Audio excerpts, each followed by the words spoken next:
महत्वाची घटना आता म्हटले की निष्ठावंतांचा या ठिकाणी अण्णा विचार झाला पाहिजे. अण्णा 19 वर्ष मी शरद दादा बरोबर नुसतं बरोबरच नाही तर दादा अण्णा बापू प्रामाणिकपणे त्यांच्या बरोबर काम करतोय.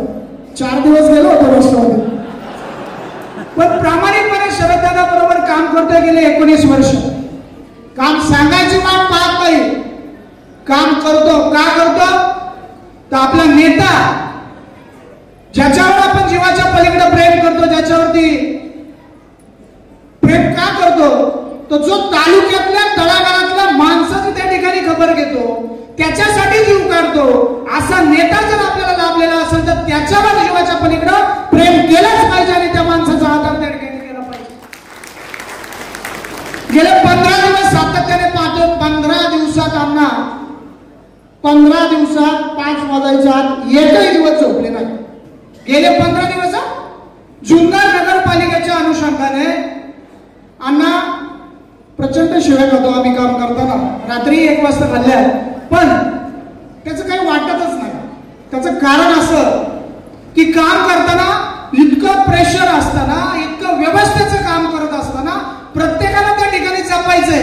आता आम्ही या ठिकाणी 4-5 लोक इच्छुक आहे, यांनाही जपायचंय, परत एका ठिकाणी घ्यायचंय, त्याच्यातला एक जण पुढे काढायचंय, त्याला निवडून आणायचंय.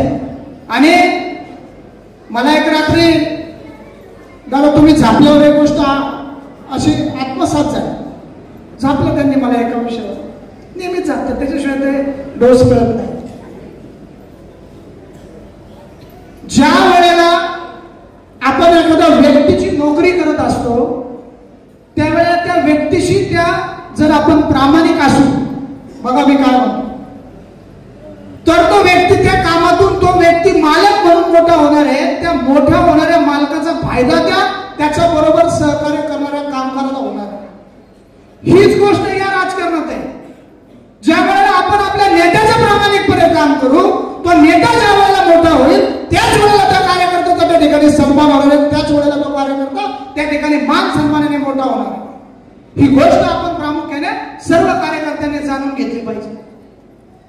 मग का शरदासाठी इतकी मोठी गर्दी होते? महाराष्ट्र राज्यामध्ये 288 आमदार निवडून येतात, त्यातला एकमेव माणूस अपक्ष निवडून येतो.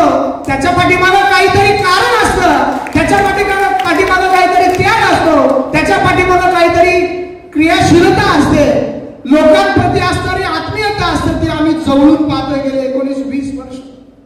समाजाच्या प्रती जागरूक किती असावं तर ते आपण इच्छुक उमेदवारांनी शरददादाच्या माध्यमातून पाहिलं पाहिजे. किती जागरूक असावं तर शरददादा सारखं जागरूक जर राहता येत असेल, शरददादा सारखा वेळ जर समाज व्यवस्थेला देता येत असेल तर आणि तरच आपण इच्छुक असलं पाहिजे असं मला इच्छुक उमेदवार म्हणून वाटतं.